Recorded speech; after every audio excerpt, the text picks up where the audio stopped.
మరి 95,000 మెజారిటీ. ఒకప్పుడు నేను చార్మినార్ ఎగ్జాంపుల్ చెప్పేవాడిని. చార్మినార్ అంటే అక్కడ ఎంఐఎం కంచుకోట, అక్కడ ఎప్పుడు ఎక్కువ ఓట్లు వచ్చేటివి. ఆ తర్వాత కుప్పం, సిద్దిపేట పోటీ పడేటి రెండో స్థానానికి. అప్పుడు కూడా 70,000, 80,000, 50,000 కాడ ఆగిపోయేవాళ్ళం. ఈసారి 95,000, 94,000, మళ్ళా 92,000, 91,000. మంగళగిరి లాంటి కాన్స్టిట్యున్సీ 91,000 మెజారిటీ. ఏ విధంగా అభివర్ణించాలో నాకైతే అర్థం కాదనమాట. అంతా ఇదెళ్లిపోయినాయి. ఇవన్నీ చూసిన తర్వాత ప్రజలు ఇచ్చిన తీర్పు మీరు చూస్తే అహంకారం, నియంతృత్వం, విచ్చలవిడితనం, ఏదంటే అది చేస్తాననుకుంటే ప్రజలు క్షమించే పరిస్థితులు లేరు. అదే ఈరోజు నిరూపించే పరిస్థితికి వచ్చారు.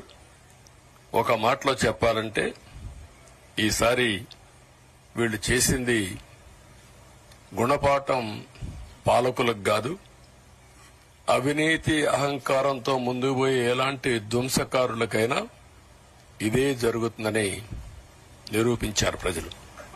దానికి మనస్ఫూర్తిగా అభినందిస్తున్నాం. అదే సమయంలో 5 సంవత్సరాలు మా కార్యకర్తల పడిన ఇబ్బందులు, చాలా మంది స్లీప్లెస్ నైట్స్, కంటి నిండా నిద్రపోని పరిస్థితి.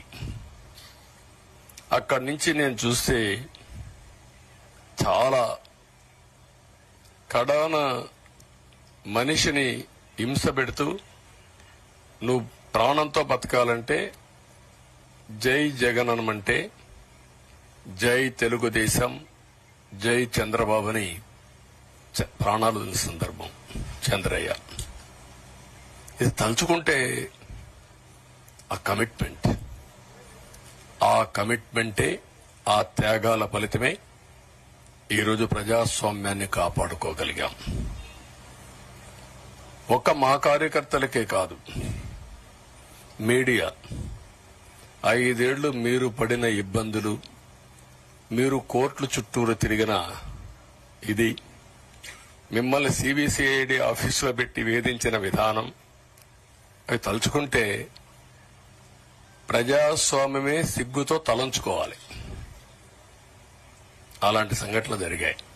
మేనేజ్మెంట్ని ఒకరినని కాదు, ఎవరినైనా పట్టుకురావచ్చు, ఏదైనా చేయొచ్చు అనే ధీమా వచ్చేసి ఇష్టానుసారంగా ప్రవర్తించే పరిస్థితికి వచ్చారు.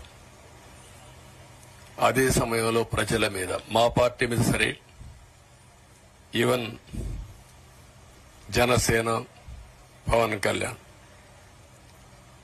ఆయనకు కూడా స్వేచ్ఛ లేదు. ఎక్కడైనా సరే విశాఖపట్నానికి వెళితే ఉన్న పళంగా విశాఖపట్నం నుంచి వెకేట్ చేయాలని తిరిగి, అంటే నగర బహిష్కరణ. ఒక నాయకుడిని నగర బహిష్కరణ చేస్తే కారణం చెప్పకుండా ఇంకా వేరే వాళ్ళ కథ ఏముంటుందో మనం ఆలోచించుకోవాల్సిన అవసరం ఉంది. కేసులు పెడితే ఎందుకు పెట్టావు కేసు అని అడిగితే దానికి సమాధానం చెప్పకుండా ముందు నిన్ను అరెస్ట్ చేస్తున్నాం, తర్వాత కేసు డీటెయిల్స్ ఇస్తా ఉంటారు. ఇలాంటి చాలా జరిగాయి.